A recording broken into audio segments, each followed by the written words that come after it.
Hi, everyone. Welcome to our celebration of the 50th anniversary of Planet Drum. My name is Greg Castillo. I teach at the College of Environmental Design at UC Berkeley. The reason I'm here is that I got connected to Judy through some work I did at the Berkeley Art Museum on curating the 2017 show Hippie Modernism, which I hope that someone here might have seen.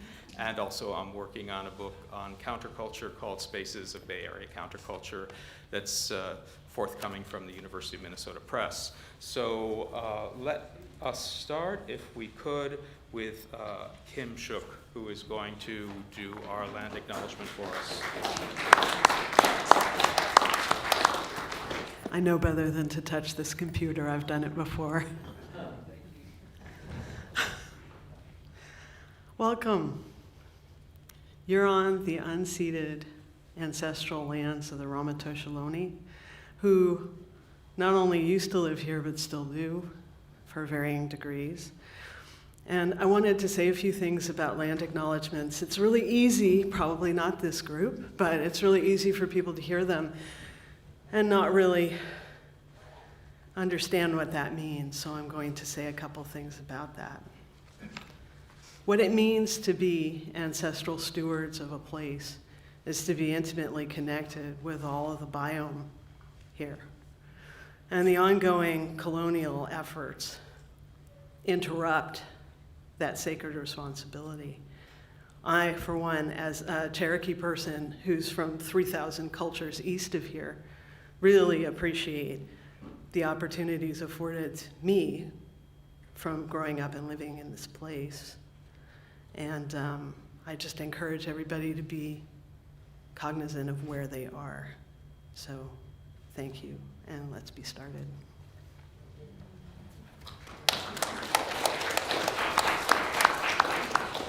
Thanks, and I neglected to say that Kim Shuck is a poet laureate emerita of San Francisco, a visual artist, and she has currently a show on the 6th floor, which I hope you will take a moment to see. Judy Goldhaft has been with Planet Drum Foundation since its inception. She's currently its director.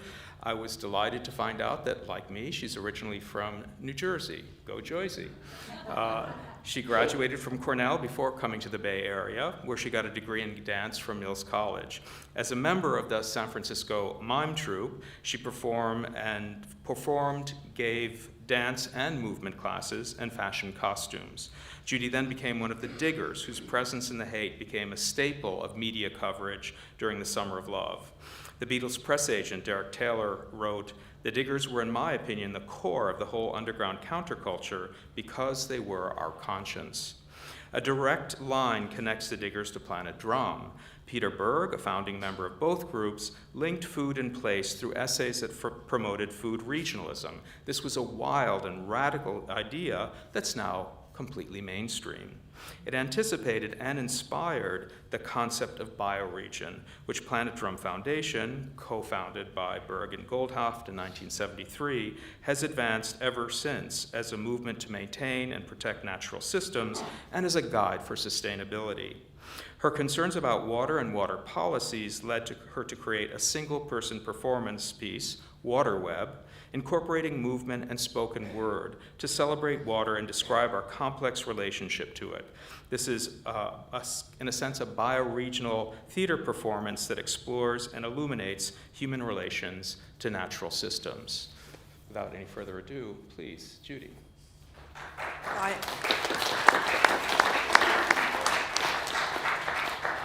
I don't know who that person was. I don't know. Anyway, I would like to thank everyone at the library who helped set this up and also set up the rotating exhibit that's on the 5th floor of Planet Drum Bundles, which were pretty outrageous and very beautiful. And Greg Hom, Megan Merritt, and Allison Wyckoff were really helpful from the library. And I wanted also to thank Kim Shuck for doing the land acknowledgement, which I think is really important. And also I want to thank all the volunteers who helped. I'm going to mention them by name because I really want to honor them. Amy Burke, Carrie Crisp, Chris Carlson, Lisa Ruth Elliott, Joe Johnson, Mark Kasky, Gary Leung, Cheryl Meeker, Robert Maiska, Peter Menkini, and Jane Quatlander. Thank you for helping so much. And thank you to the panelists for coming. I really appreciate it. And thank you to Greg Castillo for moderating. And thank you to all the audience because you actually made it here. Yay!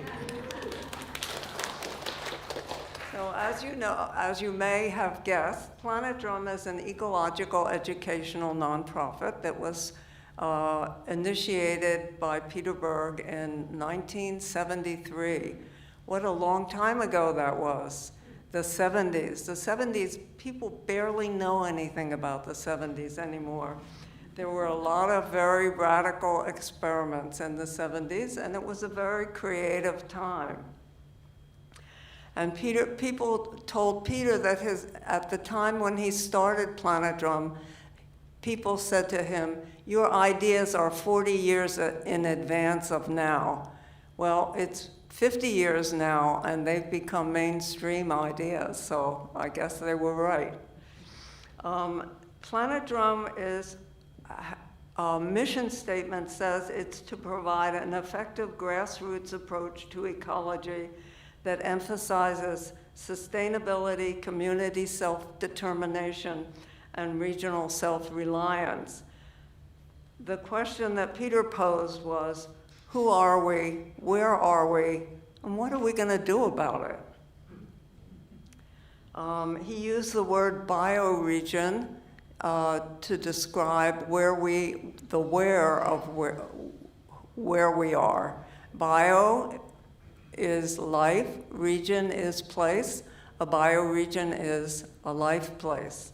And it's determined by the natural characteristics of the place, which also include people living in ways that are appropriate for long-term sustainability. Peter called it a geographic terrain and a terrain of consciousness. Planet Drum asks, do you know where you're at? So there was a lot of educational work in helping people figure out where they live. And the trick, of course, is how to do it. Planet Drum, as a master collaborator, used art, poetry, manifestos, maps, theater, humor, publications, workshops, walks, events to help people find their life place and enjoy it, and maybe even fall in love with it. So if you're going to fall in love with your life place, you really have to know everything about it, because when you fall in love with somebody, you want to know everything about them. And you could say it's been 50 years of exploring where we are, living here, where we live in the Bay Area, living in any particular bioregion. And it's actually a now-ever, timeless pursuit that is finding out where you live and figuring out ways to relate to the other species and places that are part of the place. It's more than just saving what's left, it's living as part of the web of life. I wanted to give you a couple of quick ways that things were in the 70s that fortunately are no longer happening. There was a man in Altadena, California. In the newspapers, he's listed as Zeke the Chic, a strange way to talk about him. But he made compost, and he made an enormous compost pile, and he gave away compost by the bucketful for free for anybody that wanted to garden. Well, his compost pile was so successful and warmed up so much that it caught on fire. And so he was arrested for arson. And the giving away the buckets of compost for free they considered doing business without a permit. So that's why he was that's what the 70s was like. Also, closer to home, in Santa Clara Valley, if you planted native plants in your front yard instead of a green desert lawn, you could be arrested. It was illegal to plant native plants in your yard. Pretty an amazing time, you would say. Well, one more quick story is a story of how you do it, how you get involved with the bioregion. David Simpson and Freeman House, neither of whom can be here today, unfortunately, they moved out to Humboldt County, and when they got there, they looked around and they said, oh, we're at the mouth of a river that has salmon coming up it. I like to eat salmon.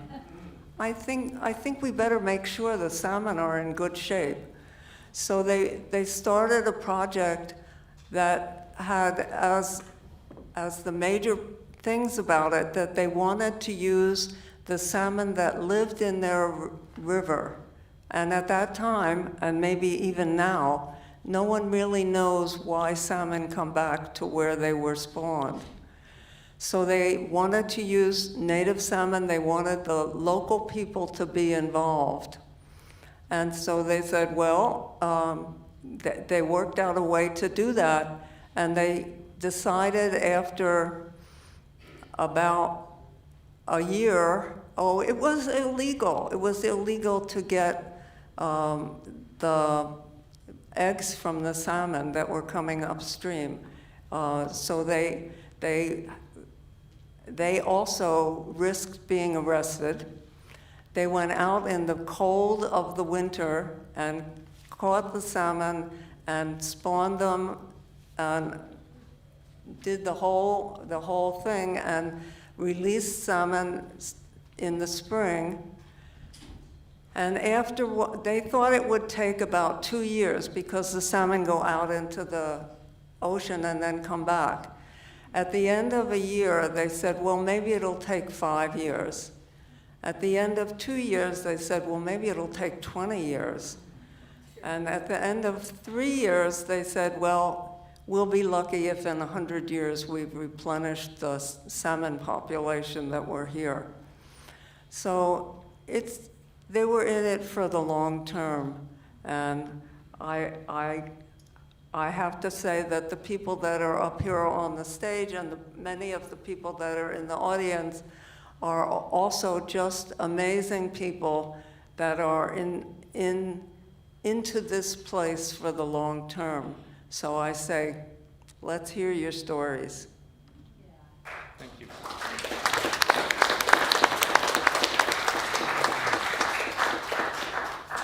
Well, speaking of stories, our next speaker is Jerry Martien. He provided this brief biography titled Most Frequently Told Lies About Jerry Martien. So here they are. Jerry has worked as a bookstore clerk, a carpenter, a writing instructor, and a watershed organizer in the Humboldt Bay region for more than half a century. Under the aegis of Planet Drum, along with Jim Dodge and Freeman House, he was an editor of the bioregional newsletter Upriver, Downriver. He's the author of Shell Game, The Price of Life, and several books of poetry, the most recent titled Infrastructure, Dreams, Divinations, and Dispatches from the Underground. I know that last one isn't a lie because I found it online, and there's an online video of you reading it from the J Street Regulars radio hour, so please tell us whatever lies or truth you would like to know.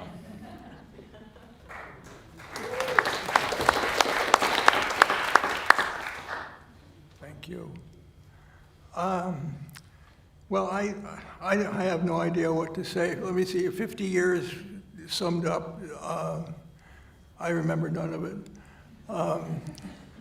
But I thought, well, if in lieu of actual memories, I have a number of poems that I've written, and I brought some with me, which I think are what I would remember if I could remember.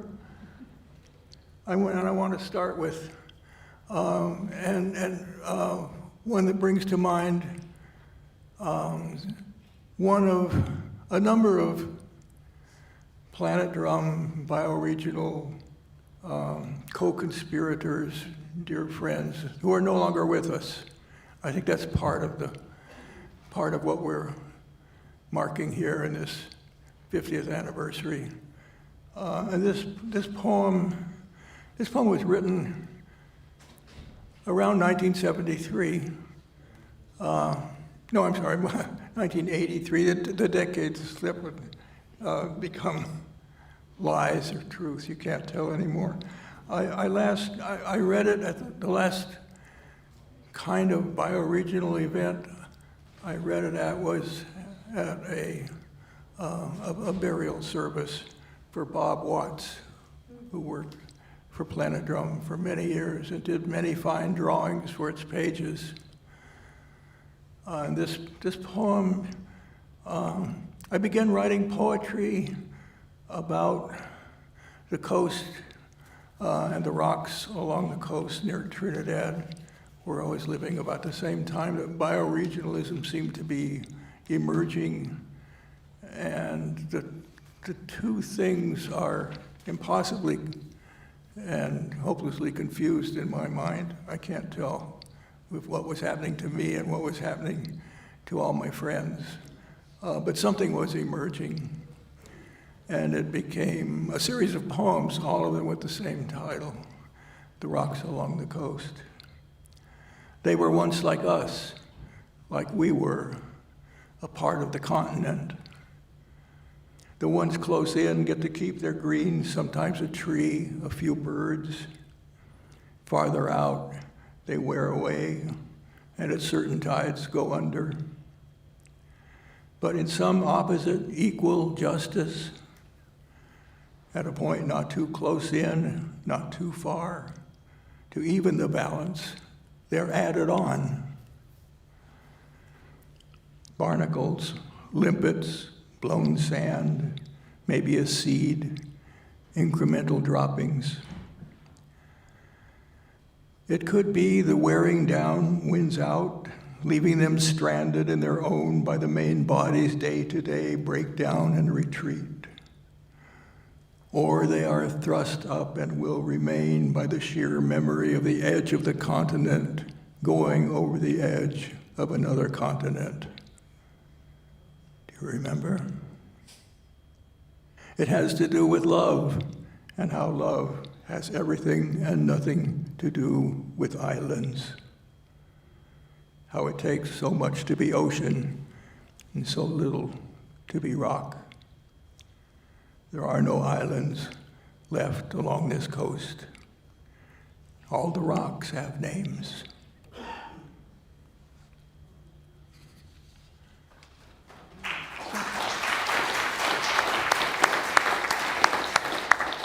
So I offer that as an introduction, and if it appears, if something reminds me of something I would have remembered, I will read another poem at that point.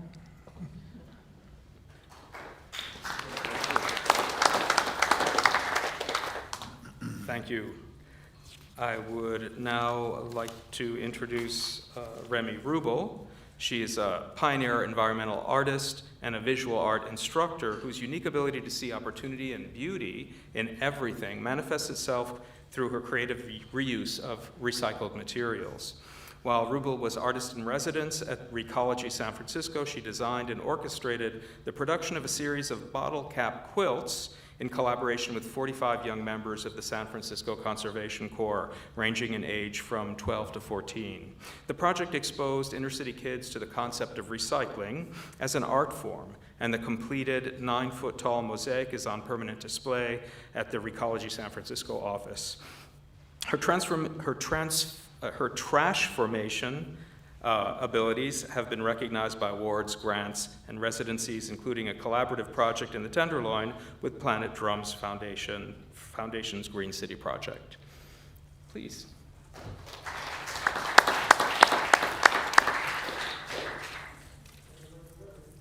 Thank you, Greg. we're just going to switch over, Mike, to another presentation format. Cool. All right. Well, it's so good to see everybody here today.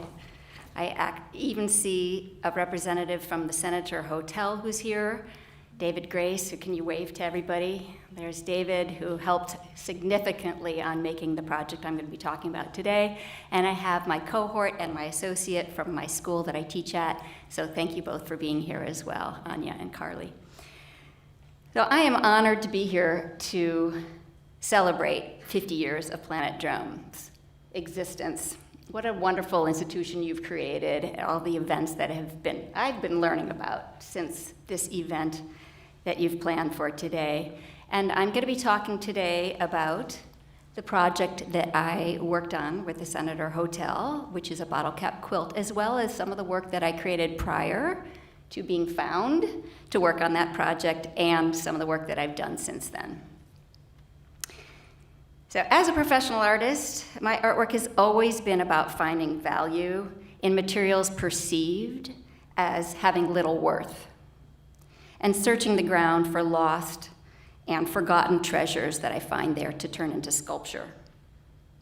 I've been drawn to bottle caps, which you can see in the bottle cap jewelry up in the first slide there, since about the 80s, when I began a business called Remi Designs, where I transformed bottle caps into wearable jewelry and clothing, some of the clothing you will be seeing me wear today. And I also sold my work at museum shops and art museums and galleries and at street fairs. So I'd like you to raise your hand if you happen to be at either the Castro or the Polk Street Fair in the mid-'80s, where you might have seen a bottle cap jewelry booth. That would have been me. Anybody there? Yay! Wonderful. I'd like to talk to you about your memories of that.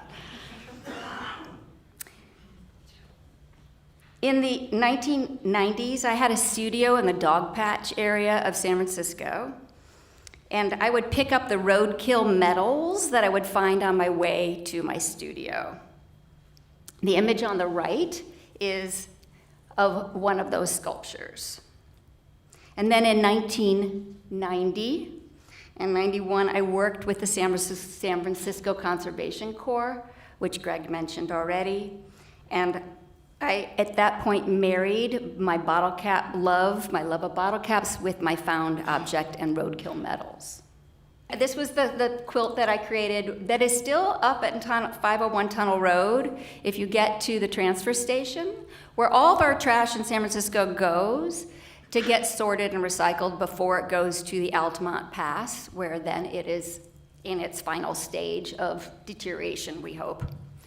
And this is one of the quilts that was mentioned in Greg's presentation that I learned that he told me. So here we are in the marriage of the sculptural work and the bottle cap quilt. Now we've arrived at the invitation to work on a bottle cap quilt to permanently live at the Senator Hotel. And this is an affordable housing complex that's located in the Tenderloin district of San Francisco. This was the project, the flyer that we used, that we put up all over the hotel, David being one of the people who was putting them up everywhere in the elevators, in the stairway, in the lobby, to get people interested in participating in this project.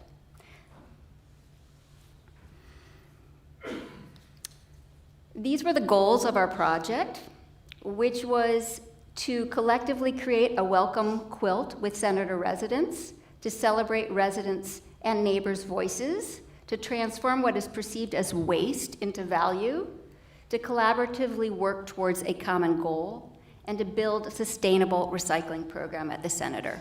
And I'm happy to say that the recycling program is still effective and active at most of the floors at the Senator Hotel today. All right, so here we are with what does home mean to you? This was the concept of the whole quilt that we were working on, which we called home, the home quilt. And we centered Senator Hotel voices. We joined together to make a difference. That was our theme, and it was all about trash formation, transforming trash into new perceived things of beauty. This was the draft that was made, the drawing and the sketch of what the quilt would look like when it was done, with the focus on pride, ownership, collaboration, activism, and reuse.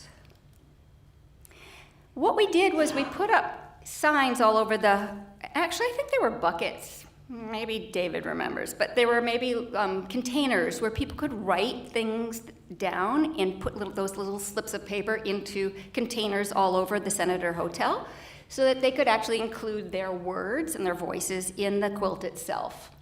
We also included photos, drawings, and there were activities. We had quilting bees where we sorted the bottle caps that had been gathered by David and maybe some other friends of his, as well as he went out to local bars and had bartenders putting bottle caps into containers to bring back for us. We had to sort all those bottle caps. Then we strung a whole bunch of bottle caps together, made holes in them, and made leaves out of scrap leather that we added into the vine, and then eventually we assembled it all. So that's the sort of the whole run through about what we were heading. Here's some of the images of some of the people that were working on the project. This is sorting the loot, which was the bottle caps were gold for us. And we have many of the children that lived in the neighborhood or at the Senator, and then that's our youngest artist, Annika, who was at most of our quilting bees. Too far? Yeah. So here we have the students, I work with kids at a school. These are the artists who are working on creating the artwork that we embedded in the bottle caps. And that's Fernando on the couch. He was one of my right hand, and David was my left hand working on this project, really holding down everything to draw people in for the project so that we always had people present at every one of our quilting bees. And on the right, you see Alice with Heather and her daughter, Sarah. They were looking through magazines to find artwork to put into the quilt. Now we have more participants. Maybe David remembers their names. I don't have their names that I could remember. These are some of the participants, and then in my sketchbook or my notebook, I actually wrote down a bunch of names, but I don't have the pictures of who was who here. But I know Julie was one of the Planet Drums volunteers, and she was very active in a lot of the quilt making. I actually wanted to read to you. I flew really quickly through one of the images, which was some of the text that was written by the Senator Hotel residents, and I'm going to read to you some of those that were on the concept of home. Oh, wrapping it up. 2? Okay. So I like my bedroom was something they said. Permanent sanctuary, privacy, life is good, paying the rent, home is heaven, comfort, peace, and children, welcome to your new home, getting into clean sheets, Okinawa, Texas, schools, not jails. And I ask you, what would the quilt say today about home? Something I've been thinking about. So here we are. This is David Grace, who's going to hopefully get a chance to tell his stories. And I just have such thanks to him for participating in this project and being really one of the environmental activists that is still present at the hotel, at the Senator Hotel. Here's one of our quilting bees.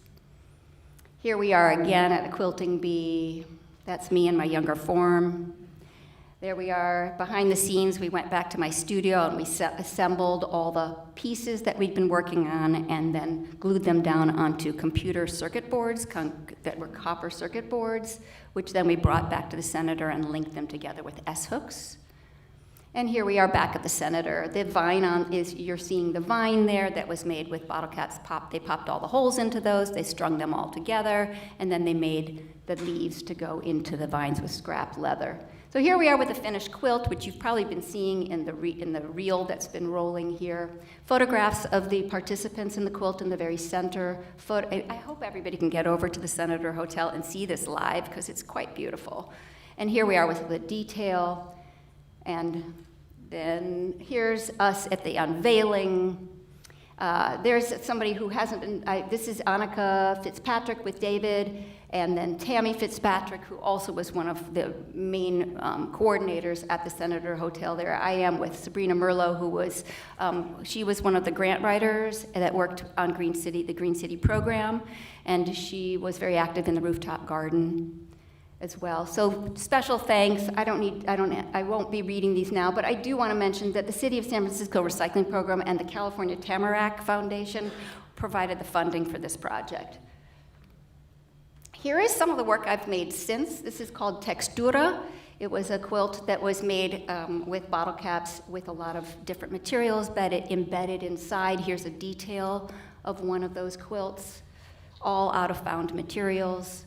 Here's a quilt that's up in Oakland. It was purchased by the City of Oakland. It's up in one of the administration buildings in Oakland. Detail of that. This is one of my more recent pieces, which was a bottle cap wedding dress, which was all embedded with white materials, all found at Scraps Scroungers Center for Reusable Art Parts. If you haven't gotten there, definitely do that. And supposedly it's got a 9-foot train, so as you're walking towards the altar, your history is kind of being dragged with you as you go towards the altar. And some details in that piece. The reflecting back, the home quilt I collectively created with the residents of the Senator Hotel fills me with immense pride. Thank you again, Green City, Sabrina Merlot, Judy Goldhaft, and Peter Berg, David Grace, Fernando Cirillo, Tammy Fitzpatrick, who worked with me tirelessly to make my vision a reality. The materials in this piece were considered waste before they were given love and attention. Recycling has come a long way in 27 years. I only wish I could say the same about how we treat our fellow humans, especially those challenged by life. Each and every one of us has creativity. With creativity and effort, we can make beauty shine. Thank you.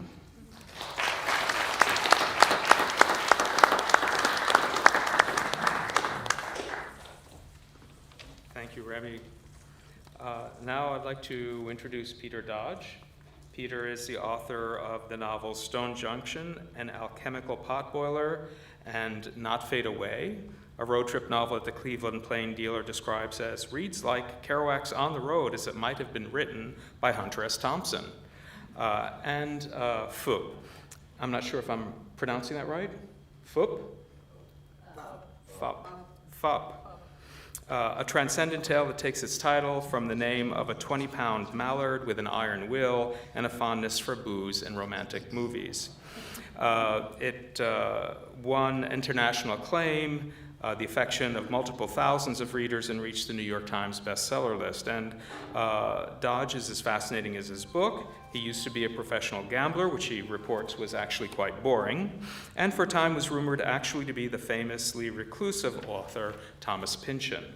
A critic for the London Guardian reread Fop during the pandemic and wrote, "You'll just have to take it on trust that a story about a fat alcoholic duck made me simultaneously whoop with joy and want to cry." Please, Peter.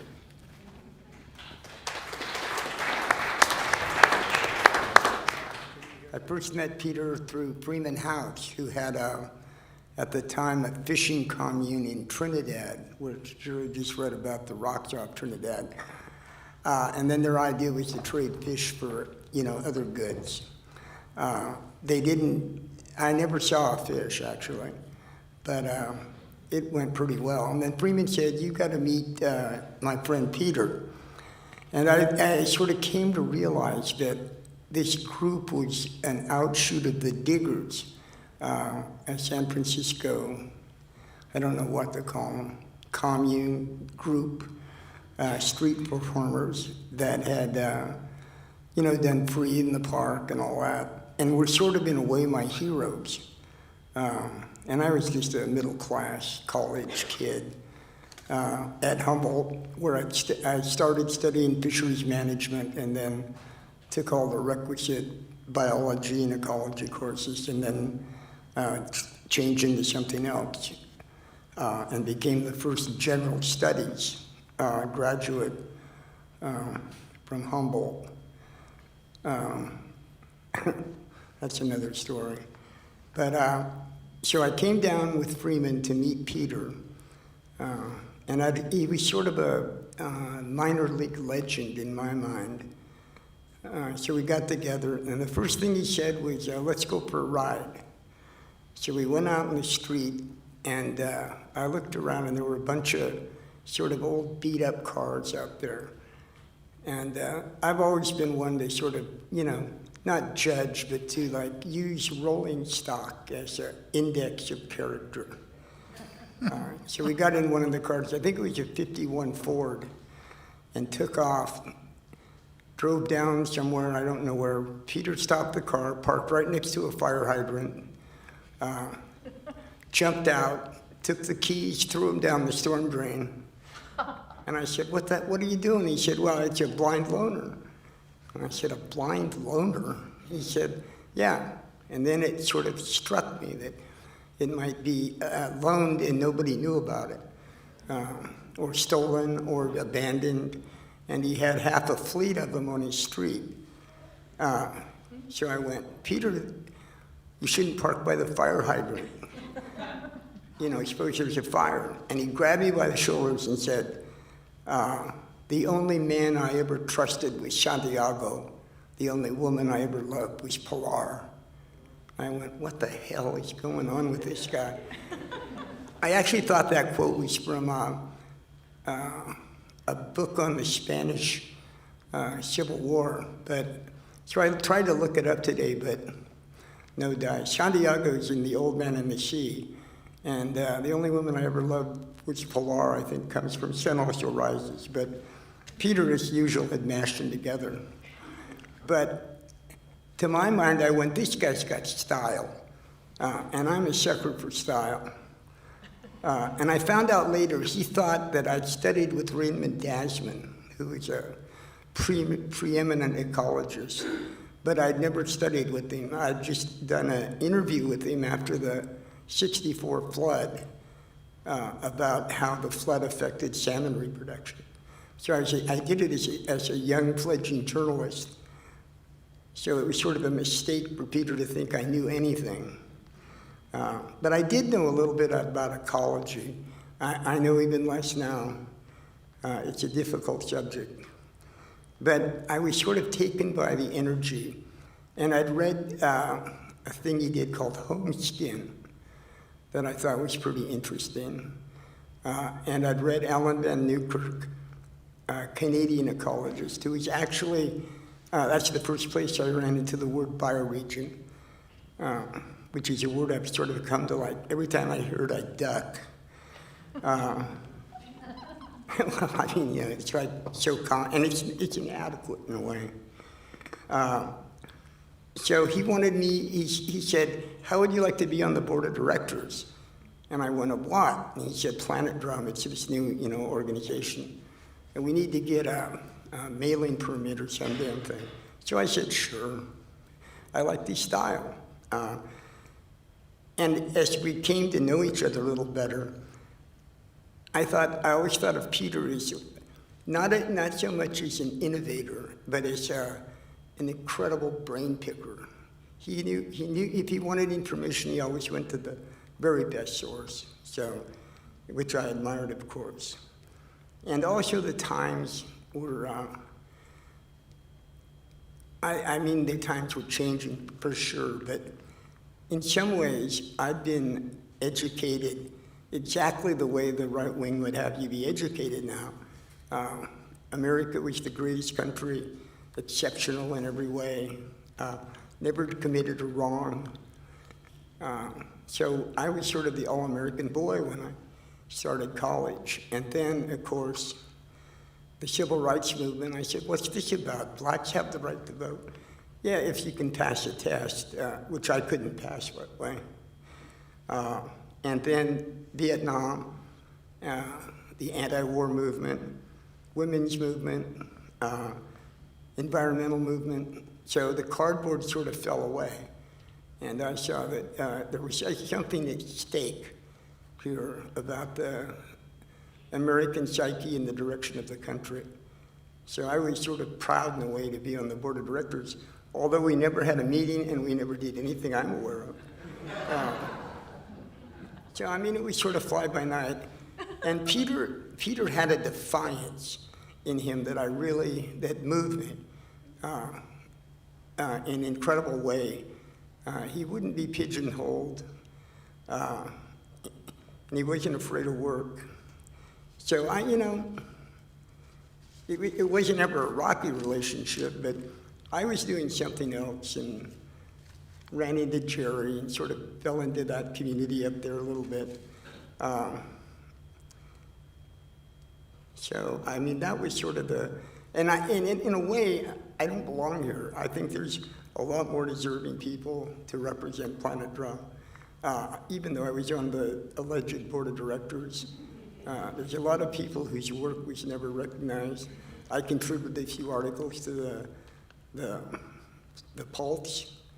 I went to some bioregional conferences where I had a ball, mainly with Jerry. So I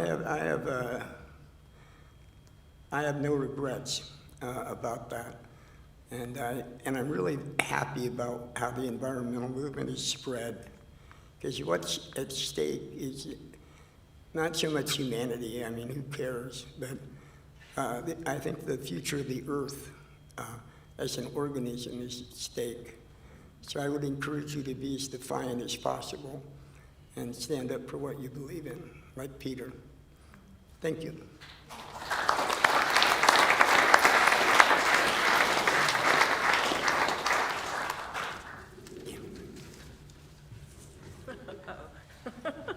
So being lazy, as long as we're at this end of the table, I'd like to introduce Nancy Morita.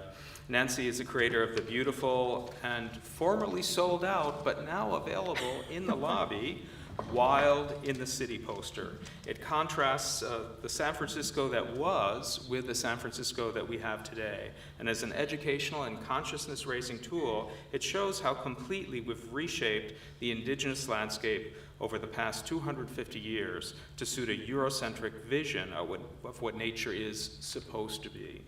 Her heart is still in habitat restoration and in making friends with wildlife. Please. Thank you. So, and I hope you'll, after this, go out into the lobby. I've brought some posters and a little display, and you can, if you're familiar with San Francisco, you can find your favorite places and see what they were like way back when. So, Judy, on this 50th anniversary of the founding of Planet Drum Foundation, Peter Berg and Judy Goldhaft's brainchild and now grown-up, multidimensional being, it is sweet to pause and look back at how my life and so many other lives and organizations have been stirred, nourished, kick-started, and woven so meaningfully together by their love, care, and belief in all of us. I first met Judy and Peter back in 1980 or so in their home office dream space at 451.5 30th Street in San Francisco. I'm not sure how I found out about them, but their network by then was already so well established and wonderfully eclectic that someone whose life they had touched must have sent me their way. At that point in time, I had an idea about making a historical ecological mapping of San Francisco. And I suppose I was looking for encouragement. Judy and Peter welcomed me in, listened to my ideas, and got suitably excited about them. I think I returned to their place several more times over the ensuing months, years that followed, and until one day Peter said, "Yeah, that's a wonderful idea, but are you going to actually do it? Or are you just going to talk about it?" So after my initial shock and indignation, I realized that, yeah, I was absolutely right. And that was exactly what I needed to get going and make it happen. So Planet Drum became the fiscal sponsor for what came to be known as Wild in the City. And I'm sure that funding was helped along by their, once again, amazing network of friends and bioregional allies. Wild in the City, now with 2 poster editions and still going strong about 40 years later, has opened so many doors for me and for our shared message of the importance, sacredness even, of wilderness, wildness here in San Francisco. Peter, Judy, and Planet Drum were tremendously influential in Wild in the City's coming into being. Incidentally, Peter and Judy and Planet Drum joined me at the Exploratorium in April for a celebration of Wild in the City and related natural history and habitat restoration projects. And the event was attended by 150 people, standing room only, a testament to the longevity of these ideas. We were shocked, but it was great.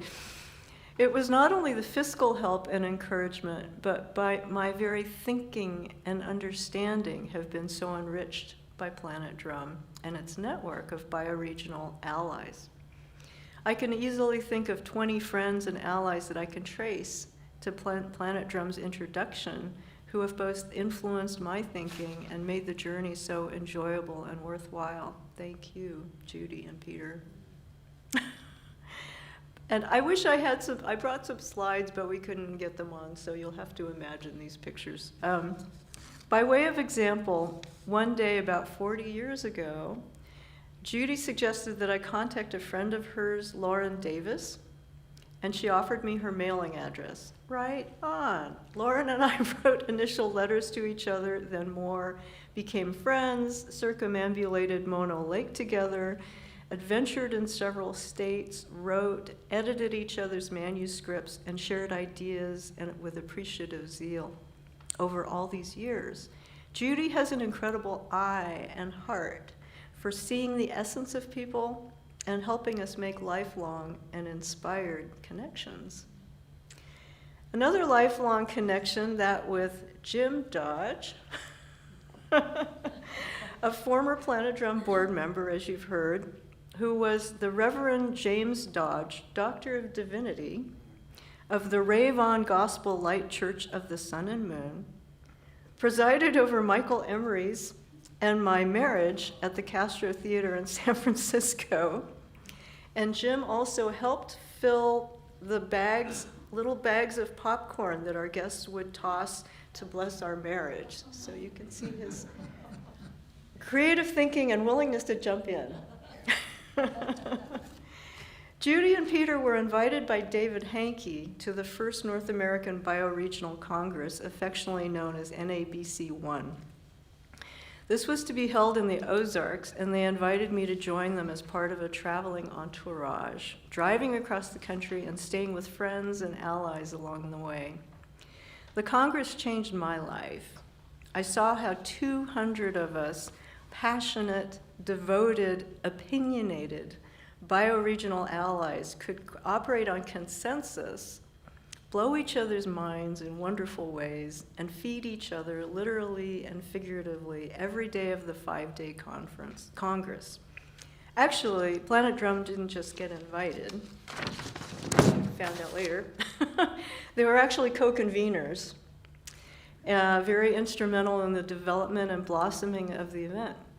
By the way, this Congress was not a trendy, expensive, ticketed event to be seen at, but rather an all-in gathering of highly committed, brilliant, and inspiring bioregionalists sharing about what they know and love and do best. It was really a blessing to be there.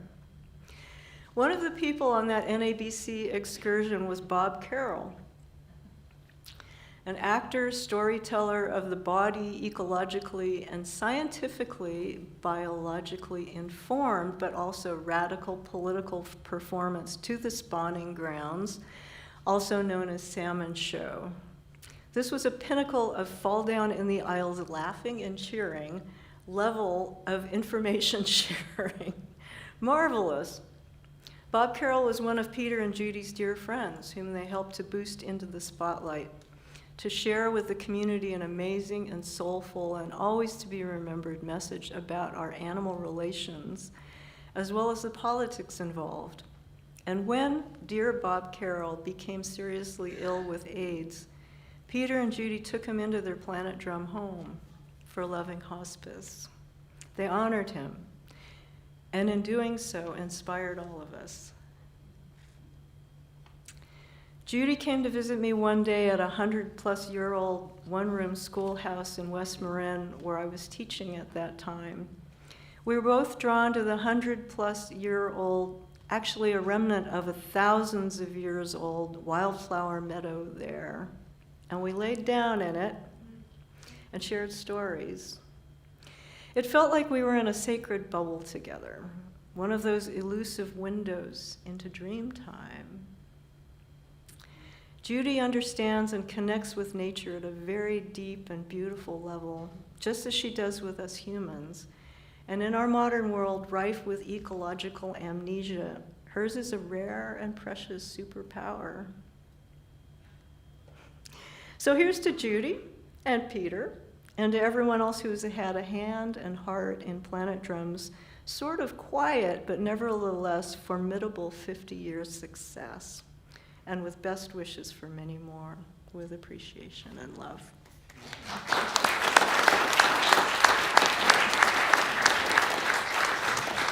I want to, is this on? I want to let people know that the Wild in the City map that Nancy made has been used in schools and all kinds of places. It's an amazing tool to learn about where you are. It's quite amazing. And I also want to mention that my earrings were made by Remi, and they're cherry Coke bottle tops. Circa 1986, I think. So now we're going to move from one end of the table to the other. We're moving from the Bay Area to Michigan, and I'd like to introduce Stephanie Mills. She's a Michigander, I guess it's pronounced, and connected with Planet Drum during in the mid-'70s, and ever since she has been grateful for the friendships, education, and inspiration it's bestowed. She's a longtime bioregionalist and author of In Service of the Wild, Restoring and Re-inhabiting Damaged Land. Also the books Whatever Happened to Ecology and Epicurean Simplicity. Just to name a few of her half-dozen books about ecology and social change, she was also featured in the 2010 PBS documentary Earth Days. The journal Kirkus wrote in its review of In Service of the Wild, quote, "Fierce in her attachments and passionate in her writing, Mills tackles hard questions head-on. How do we reconcile economic growth with conserving, or better, preserving wild places? Taking side trips to the Himalayas, salmon runs in the Northwest, and most affectingly to Auroville, India, Mills shows how this hard and necessary work can be done." Please.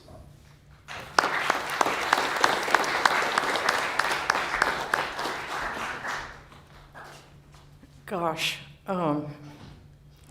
it's so incredible to be here. Well, to be here at all, to be at all, for starters, big gift, and to be among such company. I first met Peter when I was editing a very short-lived tabloid called Earth Times, spun off by Rolling Stone, and Peter and Freeman House, then diggers, came to my cubicle to demand that I turn over the centerfold for a digger paper.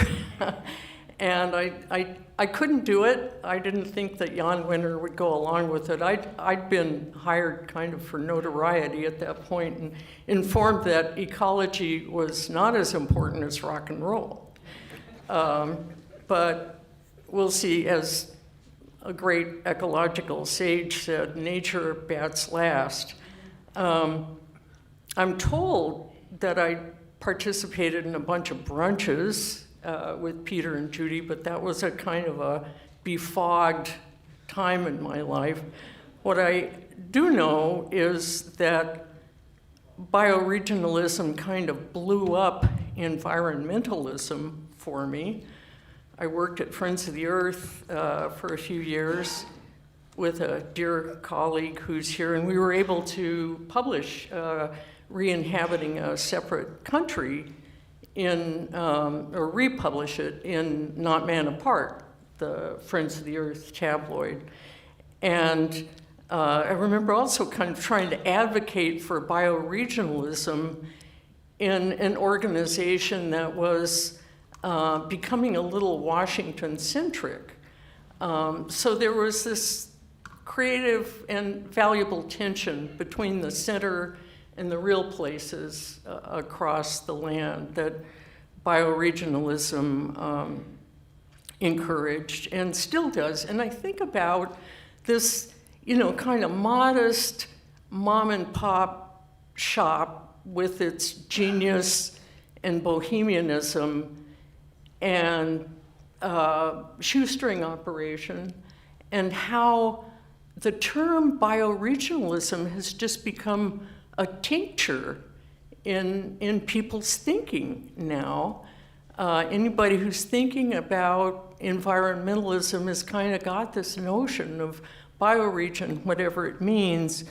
And I wish that, in invoking the term, somehow people could have a sense of the spirit and the audacity and the daring do of those days. Nancy mentioned the first North American Bioregional Congress. That really changed my life in a big way. I met my ex-husband to be there and moved from the Bay Area to northern Michigan, where I now live and have since 1984. That extemporized, I'd like to read something a little more formal, if I may. Paying my heart's tribute to Planet Drum on its half-century has taken me straight to my love and respect for what Peter, Judy, and Freeman and their courage, brilliant imagination, and utter commitment to nature's primacy on planet Earth, and to their unyielding hope for human species kind to re-inhabit the biosphere one life place at a time. 50 years is a fairly long time, but what's issued from this outfit is durable goods. Planet Drum has been radical, sane, wild, and persevering. The bioregional vision is a template for something beyond permaculture or restoration or natural history or festivals, although these are all essential to the work. It's more, Peter said, than just saving what's left. Its invitation to a renewal of diversity, wholeness, and belonging in nature, not in general, but in a certain place, respecting its stories, landforms, watercourses, and biotic communities, has made Planet Drum's message compelling. Its existential meaning of habitat, the nudge to wonder at and engage with all species, our homies. Affiliation with Planet Drum and the bioregional movement led to, for me, to enlivening encounters with magical, charismatic, thoughtful individuals, flocks of terrific writers, QED, gifted naturalists, artists of every ilk, scholars and organizers and shamans, sages and facilitators and cranks, troubadours and comedians, people of First Nations, rainbow people, bohemians and cartographers, prairie and savanna and swamp people, city folk and monks, ecofeminists and rural fairies, homesteaders and craftspeople, all bodying forth possibility in their myriad ways. This is the kind of talent I like to run with, said Freeman House. The core truth animating the forerunners and ongoers is that Earth's bioregions are eminent, even altered severely, life places abide. Humans can be numbed by consumerism and a host of other grave misdirections. But evolutionary reality is that it's in our nature to wonder and risk, to know reciprocity with and care for all our relations. in essence, will always be animals seeking water, sustenance, territory, craving stimulus and medicine, touch, scent, color, vibration, repose, entheogens and herbal remedies, needing others, prey and predators, symbiotes and coevolutionaries. We are kindred, community. Planet Drum speaks that. Peter and Freeman left their legacies. Judy remains, works, awes with her grace, wisdom, and sheer mettle. Planet Drum endures and inspires. It's fed souls, gone mycelial, sparked wild pulses of life in a world straying towards zombified gray goo. It's encouraged life lovers, place knowers, sense makers, re-inhabitors, and faith keepers, has kept faith with watershed within watershed, kept faith with the seasons and the solstices, equinoxes, and phases of the moon. Gratitude, gratitude, gratitude.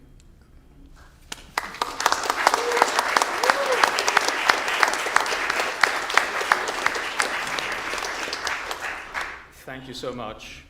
Now, staying at the long end of the table down there, we have a kind of a late guest to our panel, late addition, which is lucky for me because how in the world would I write a few words about someone who's a former digger, who wrote one of the most beautiful and at times brutally self-aware autobiographies I've ever read, who became a Hollywood actor, who was then a Italian menswear muse and model, and who is also a practitioner of Zen Buddhism. Like, how do you say that in a brief paragraph? Thank you, Peter Coyote. Thanks, Greg. Thank you. If I stop speaking in mid-sentence, it's because I promised Greg and Judy that I would not go over 10 minutes. And so when the second hand hits 12, I may just stop talking. You never know exactly why the zeitgeist becomes what it is. You never exactly know why an upwelling occurs that creates the beat generation or the counterculture. Why millions of people at the same time get an impulse through their spinal telephone that they want something else. My quickest guess is that this latest one came from the testing of the atom bomb, that suddenly people realized that their life might very much be finite, they might not live to old age, and they were called on to express themselves in the most important ways as you might if you thought you were going to die. Bob Dylan said the atom bomb created rock and roll. People were not going to wait. So I was lucky enough to meet Judy and Peter in the mime troupe. They were both senior to me, and I was lucky to be tutored by such people and sort of recognized for what I could do and given all the rope I needed. And part of that rope was to encounter all the ideas that were floating through our intellectual lives at that time. One of them was environmentalism. And environmentalism seemed to always be concentrating on getting people out of the wilderness. The idea of purity seemed to be, if we can just get rid of the people, everything will just be fine. And that didn't make sense to me, nor to the people that I was hanging out with. And from the mime troupe, we created the Diggers. And the Diggers came from basically two insights. The first was, values that are not expressed in action don't exist. So if you believe in something, you better express it in what you do. And the second one was that we were artists. I come from a long line of Jewish socialists and communists, and I certainly never wanted to see a world where I would have to write plays about heroic bus drivers. I wanted to be in a world where I could be authentic and express the way I saw it. And those were the people that I found among the mime troupe. And those were the people that I found among the diggers. And I'll never forget that the first Thanksgiving dinner that I ever had with the mime troupe, I almost burst into tears because I realized that I had found my family. I was surrounded by people who I understood. And they're still my family. I may not see some of them, I may not like some of them, I may be cranky with some of them, but they're my family, and they have been for more than 60 years, really, more than 50. So at that time, environmentalism itself was under review, and people like Arne Ness and George Sessions and Gary Snyder and Paul Shepard and Peter Berg and Judy Berg were reconsidering what the environment was. The environment was not separate from us. The environment was not the scenery to where we were. We were all a part of it. We were, as the great Zen master Thich Nhat Hanh would say, we were in interbeing with the environment. We have umbilical cords connecting us to the sun, to the water, to the microbes in the soil, to the people performing the labors to make our clothes and food.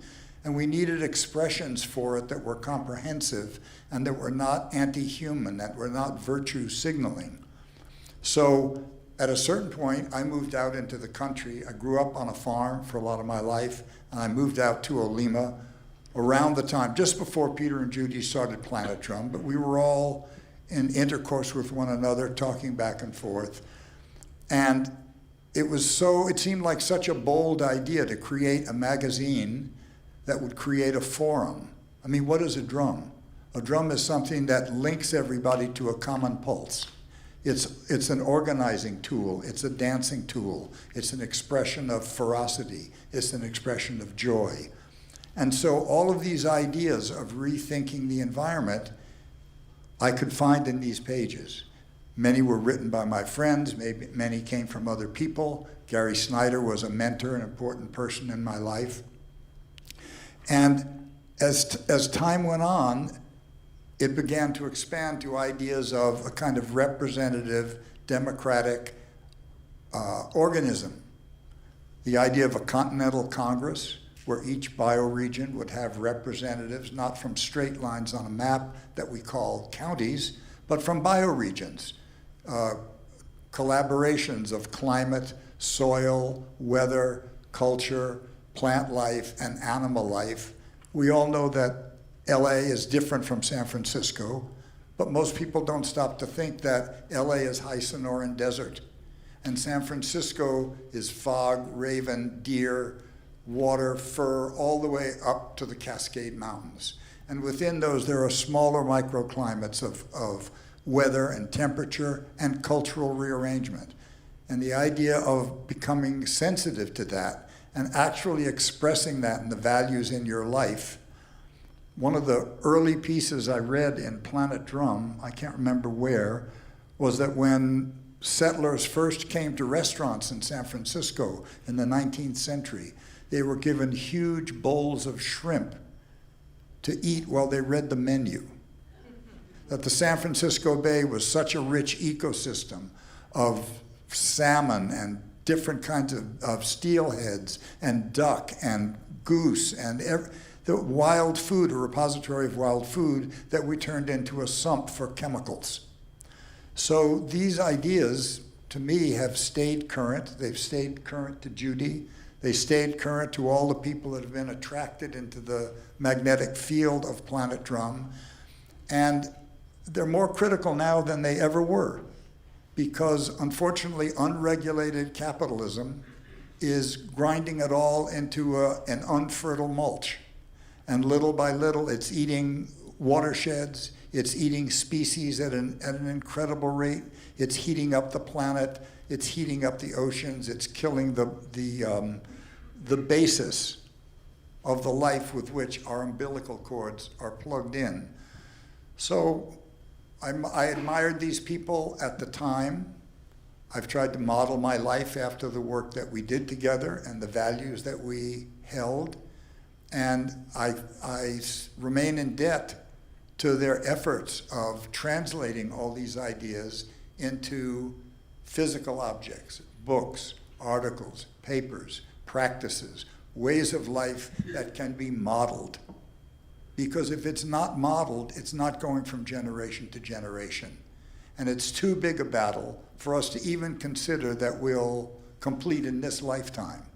So I would rather make a sandwich for a hungry person than I would give a speech to 10,000 people about hunger, because the sandwich can be modeled.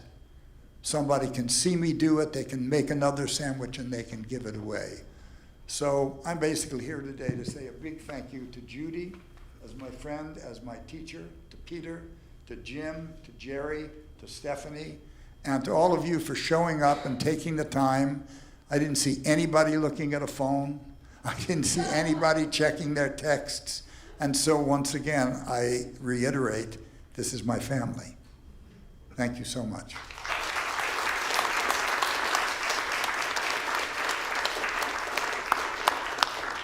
Thank you. We're going to have some time for testimonials from the audience.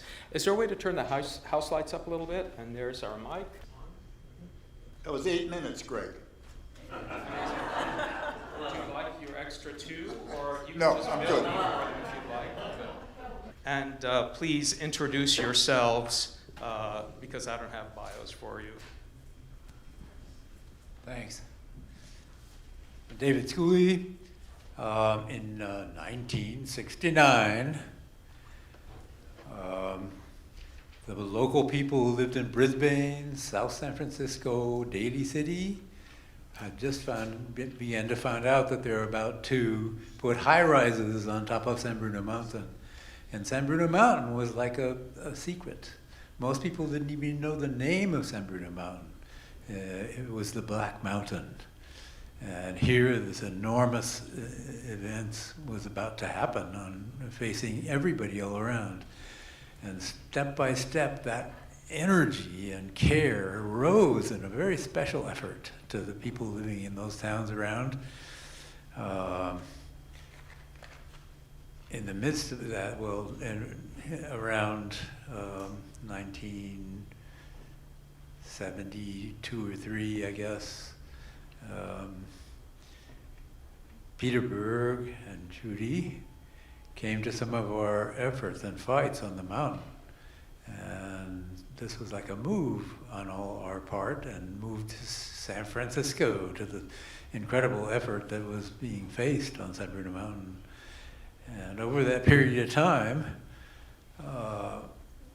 the utter effort to build over that mountain suddenly got stopped by the people.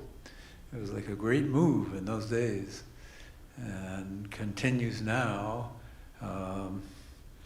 I remember that we had activities on the saddle. We had muscle gathering up in the saddle area, and meeting after meeting in Buckeye Canyon that made these moves and made the change and the idea to people around us. As the time moved on, among all of us, the battle to save continues. There's still enormous amounts of efforts to work on. It's now a park, a state and county park, and one of the efforts, for example, is there's a quarry area. The quarry is enormous and a beautiful botanical garden, if it could be saved. But other energies are in to face it. So it's, again, step by step as a battle on San Bruno Mountain.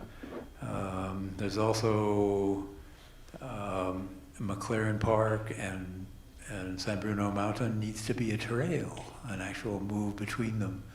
So this is on its way. Levinson, another area by Geneva and Daly City, that area could be a new park entrance. There's other areas too, like there's no real proper connection to Sweeney's Ridge. That should happen. Anyway, there's a lot of efforts to be done on the mountain. In the meantime, of course, is restoration. an unmoving effort for removing non-natives and maintaining an incredible survival of what's still there, of a wilderness that most people don't realize that it was San Francisco's garbage filling the bay at the base of San Bruno Mountain, that San Bruno Mountain was not destroyed. People stayed away. Nobody built there because of the stench by the bay. So it's inside, outside of ourselves and what we're doing. In the meantime, there are hikes and any activities. I hope more people will come. Thank you. Thank you, David. Now I'm going to turn the mic over to Jim Griffith and Manira Kadri, who are reading some tributes from people who are not here. This is from Giuseppe Moretti. He is an Italian. He is obviously, and he's also an organic farmer in the Po Valley. And he has been writing a little bit, not a whole lot, but he asked me to read this little bit from him. After Terra Nova, the monthly journal of the alternative, gave up on pursuing the bioregional idea in Italy, I found myself alone insisting on this proposal of change. Nobody knew me at the time, late 80s, but also because working on my father's small farm absorbed all of my time. And if we add to this my innate shyness, which meant that even in those few bioregional camps in which I participated, my voice was hardly heard. Notwithstanding of that, my conviction of the validity of the bioregional proposal was such that I really didn't want to see it abandoned. And that is how the publication of Lato Selvatico began, a modest newspaper, written partly by hand, partly with a simple old typewriter. It was 1992. And sent for free to a few targeted addresses. That was literally a stone dropped into the pond. And what a great idea and advice. Keep throwing stones into the pond.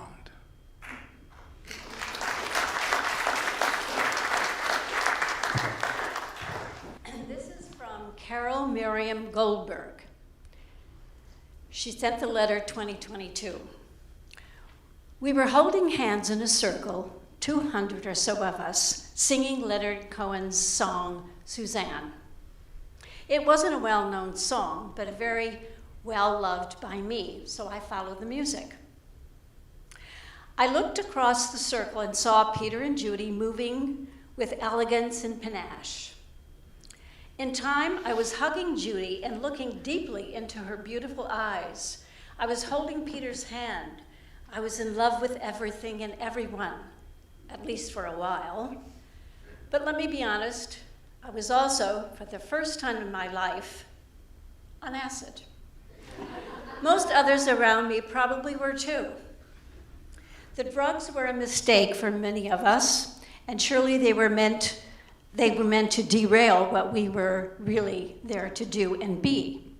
But eventually I would find my feet and breathe again in love and with this movement, these people, this earth, that interbeing and family.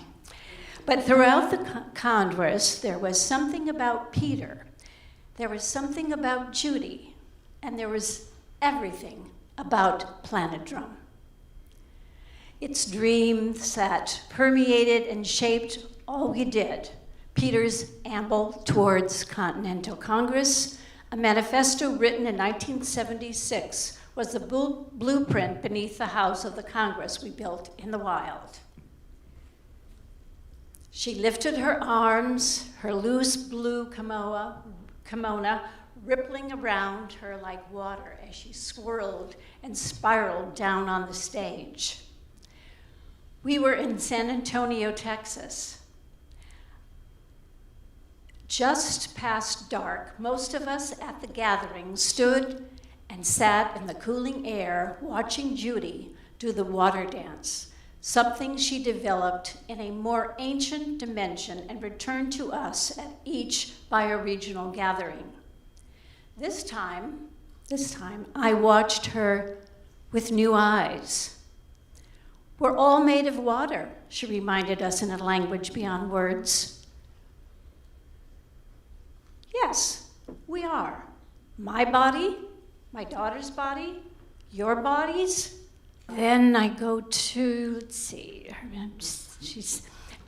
she sang back to me in a quiet of the still air right before the wind of the storm makes its way through the crowd and open the space around us.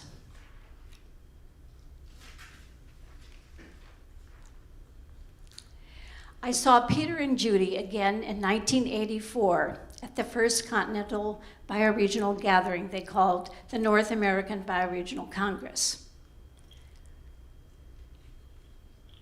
The men at the Congress took turns sewing the new bioregional quilt together, each square made largely by women throughout the continent.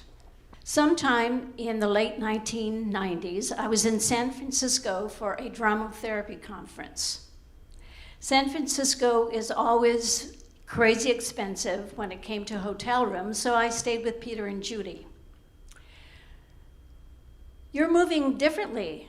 Something has changed you, Peter told me one morning at their kitchen table over breakfast. He sees these things, Judy added. He was right. Peter died too soon, and yet over 11 years ago, a mere 73 years in age, although much older in bioregional time, given his still unholy legacy, he was the original raconteur, a performer of space and place, a visionary, a curmudgeon. He was fearless and loving, present, a bit, full of life. He and Judy started the Planet Drum Foundation decades before we knew what was coming, but surely on the basis of what was on its way. Okay, thank you.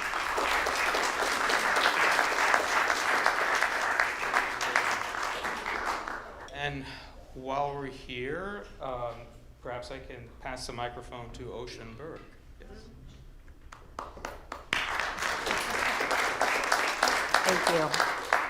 I actually wanted to speak. I grew up, obviously, in Planet Drum Foundation. It was downstairs to me, and I'm Judy and Peter's daughter. Sure. But what I actually really wanted to speak about was how much fun Planet Drum Foundation was as an office to work in. We were full of vibrant people. Matt's here. Sabrina Merlot was a joy to work with. Deb Hubsmith, who is no longer with us, but was an incredible thinker and pioneer for bike riding safety. And we enjoyed each other. We enjoyed the work we were doing. We were just immersed in this think tank of ideas. And we also had these killer, awesome lunches that Judy would construct once a week. We would have staff lunch and hang out and eat lunch together and just really enjoy each other's presence. So I just am so grateful that that was part of my childhood and part of my adulthood as a worker at Planet Drum, and to just be so engaged in a vibrant office with amazing parents and thinkers. Thank you.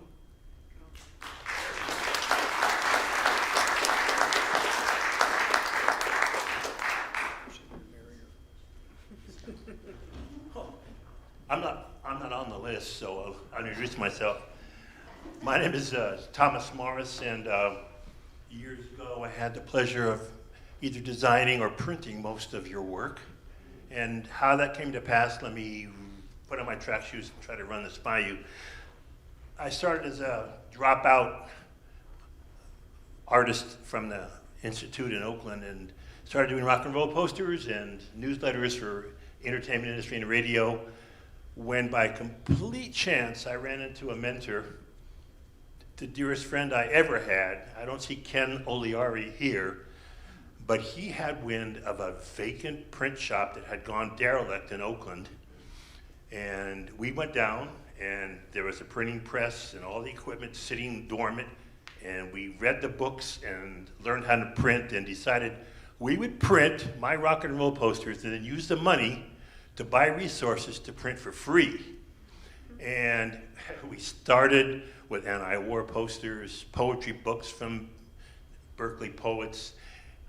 And then one eventful weekend, a posse of weirdos showed up. It was Peter Berg and Marty McLean and Howes. And the goal was to start on Friday and leave Sunday night with a very special publication. It was going to be a handout program for the theater group to entertain the prisoners at the Atascadero prison of the criminally insane. It was an enormously creative jam session, unlike anything I've ever experienced. People called Mr. Berg verbal egotist. I mean, he had enemies as many as he had allies. And these days we would call him an influencer because he influenced people. He influenced me. It changed my life. I became a digger. We started Jelly Roll Press, and we ran for years. We printed everything, and even when the place burned down, we took the equipment and started a free bakery in Oakland, where a block away was the Black Panther headquarters. We had the printing press up front. The black piece up that went by moleskin, I forgot, Judy, what? Yeah, that one. Yeah. Peter showed up with a skid load of black paper and said, I want to print something. I mean, how do you print on black paper? I mean, I looked it up. I mixed some opaque white with some silver metallic, and we did it, and it was an experience added on to many that made my formula. I was a creative person, which eventually got me to turn legitimate, got married, had some wonderful kids, and started a studio in Berkeley called Sharpshooter Studios. And it became incubator for the creative East Bay folks. I mean, people showed up. We just had enormous resources available, people that brought materials for us to use.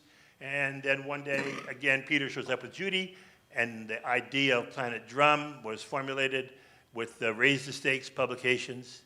I solved problems with finding ways to get things done with print.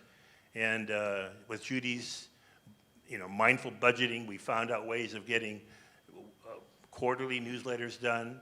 Most all of the work that was shown in the preview was done on small presses with whatever paper was available. I'm going to wrap this up with one fairly unique quick story. That is, the word liberation back then was very different, right, Peter? It meant if you had it in your hands, it was free and was yours. And there was this machine. You see, to do good work, you had to have camera-ready copy, which meant your type had to be something that could be reproduced. And somebody brought in a liberated IBM Selectric. Oh my God. With those little aluminum balls. And every time you want to change a font, Judy's laughing, you had bold, italic. And if you made a mistake, you had to start over again. But that IBM Selectric, all of the work that you saw up there was from an IBM Selectric, and it changed. I mean, you didn't have to go out and spend. There were no typesetters. There were no computers. There were no machines that could be affordable for us to get type set in columns, and it just was something that reflected on how fast we migrated into the world of becoming publishers and innovators, and quite frankly, it's something I'm still doing. I'm fortunate to be working as a designer at a sign shop even today. So thank you, folks.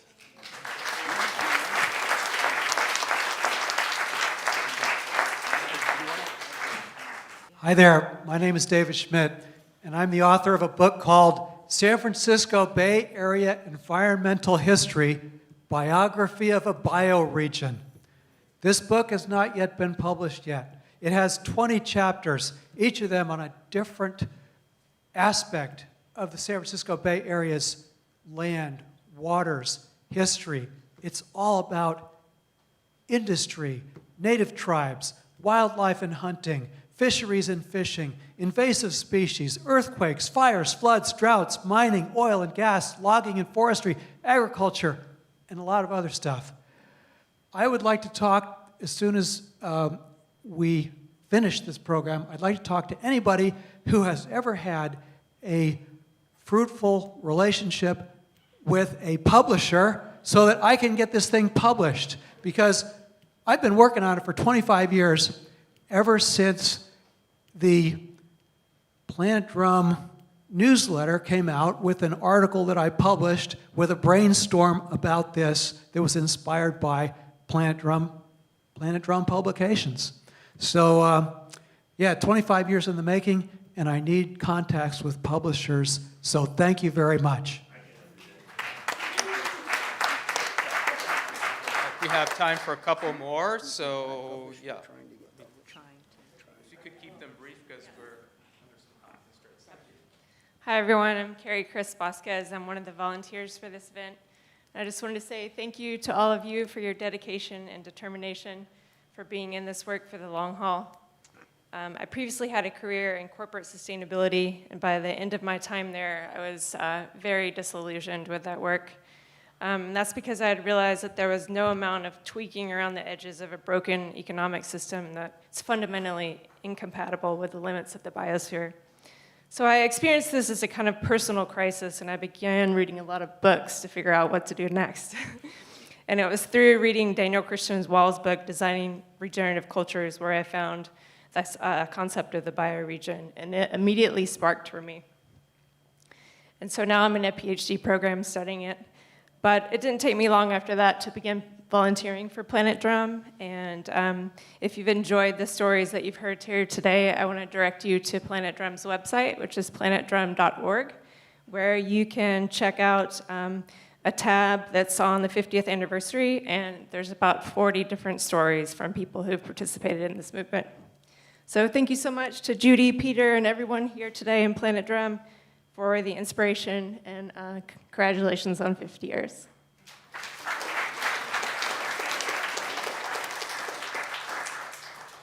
John Diamont, I've been with this movement since, I don't know, 72, 73.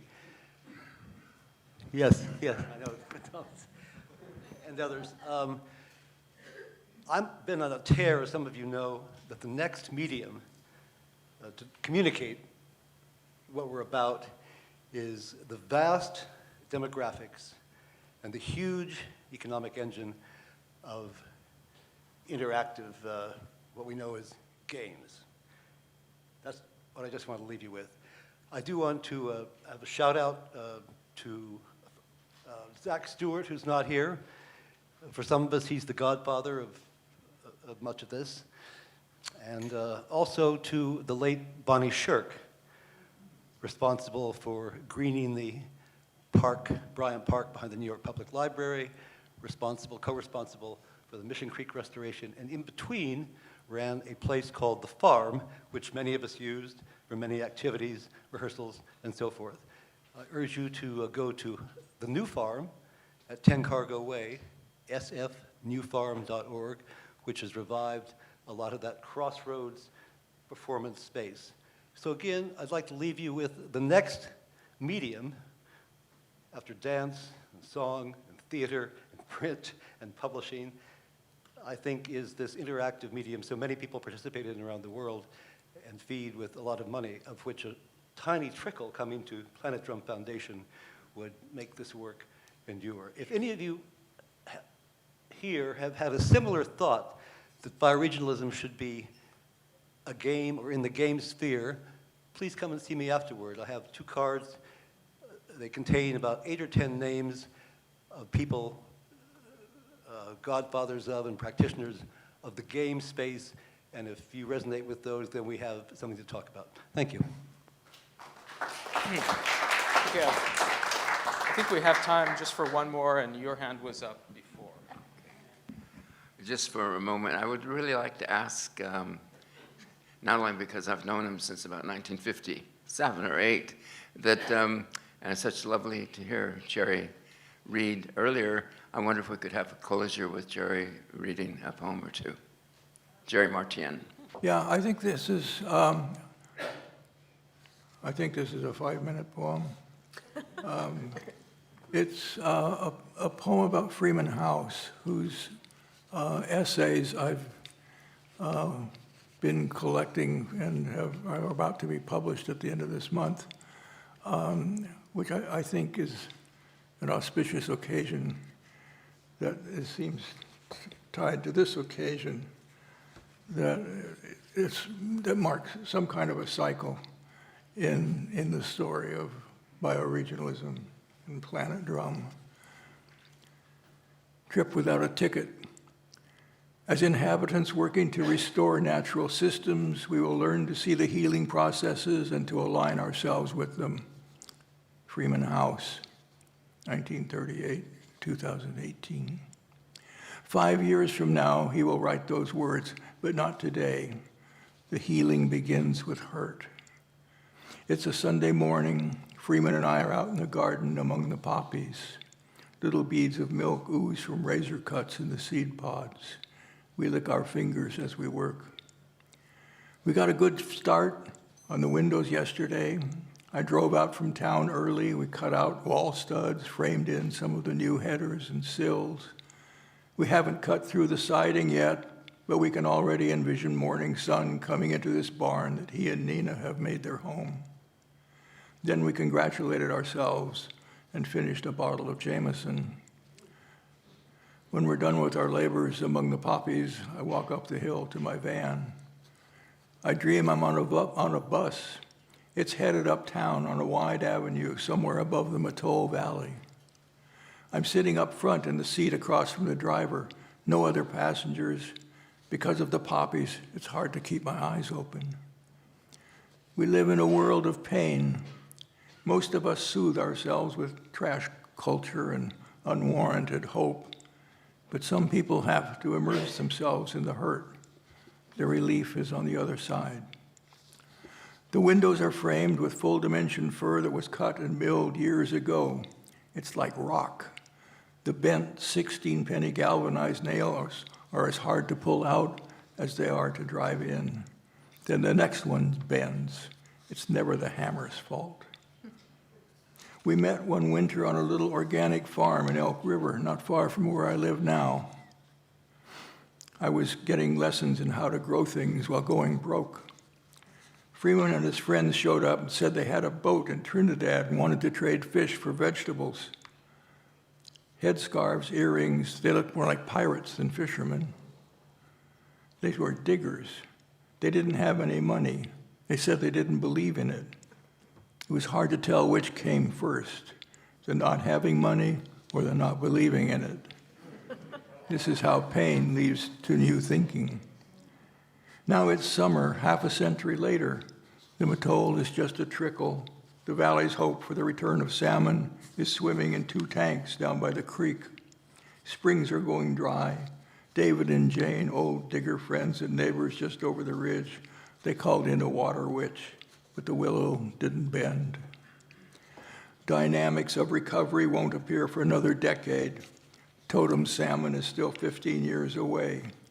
David says bioregionalism is a family pretending to be a revolution. While we pounded and pulled nails, we talked about sanity and place. For most of a day, we felt less crazy, not so lost. Afterward, sleeping off the whiskey in the moonlight, a dry wind blowing through the open doors of the van, dream after dream brought it back. Crazy, lost. My eyes are closed, but I can see myself in the bus driver. He reaches back to touch my forehead with his thumb. His other hand is on the wheel, but he doesn't need to look where we're going. He makes some kind of sign on my forehead, says a few words I don't understand. Then the bus stops somewhere high above the valley. This is where I get off. The next time we met, he and Jerry Gorslund had just published Totem Salmon, a manifesto in a Planet Drum bundle. He'd quit fishing, was living in Noe Valley, sharing the basement with Planet Drum's editorial offices. Trading labor for rent, he was laying hardwood flooring over its concrete. We walked across the Mission down to a little cafe in China Basin. Like the old waterfront built on post-quake rubble, it was about to be buried under concrete and capital investment. After lunch, we wandered between the ruin of the past and the ruin of the future. A year or so later, when I was in the city again, we had dinner on Potrero Hill at the apartment of this nurse he had met. Another year or so went by. Then one afternoon, he and Nina came into Northtown Books in Arcata, where I worked. He had both arms in full casts. High up on a ladder, remodeling this barn they'd bought in Petrolia, he'd taken one of several life-altering flights. Now he couldn't feed or dress or even scratch himself. If anyone ever needed a nurse, he must have foreseen this pain from a long way off. Be prepared, we'd been told as kids. Freeman had been an Eagle Scout. As I'm getting off the bus, the driver again says something I don't understand. It's like he's using words from before humans found language. Or maybe it's the language we use when the words are gone. I think he's talking about the bus fare, so I offer him $1. He laughs. Money is ridiculous. Without having to actually say the words, he says, "It's been taken care of." We got in another full work day. Then the next day, Freeman quit early so he could host a dinner and poetry reading down by the river. That evening, he barbecued ribs and kept the fire going long after the sun went down. The food, the introduction to the poetry, all delivered with his usual grace. But then it was dark, and the dinner guests were drunk and rowdy. It was the poet's first little book of poems, and he couldn't even see them. But Freeman came up with a flashlight. Aaron held it, and the reading went on. Even little Laurel, his and Freeman and Nina's baby daughter, stayed awake to the end. Next morning, we drove the last nail, and Freeman chainsawed the siding out of the new framed windows.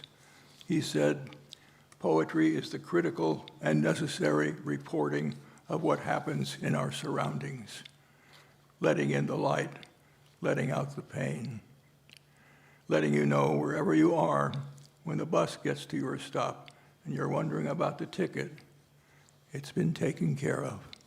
Thank you.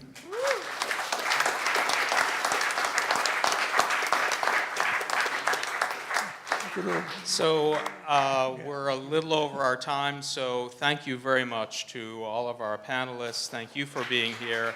And if we could now move directly to the lobby for any continuing conversation.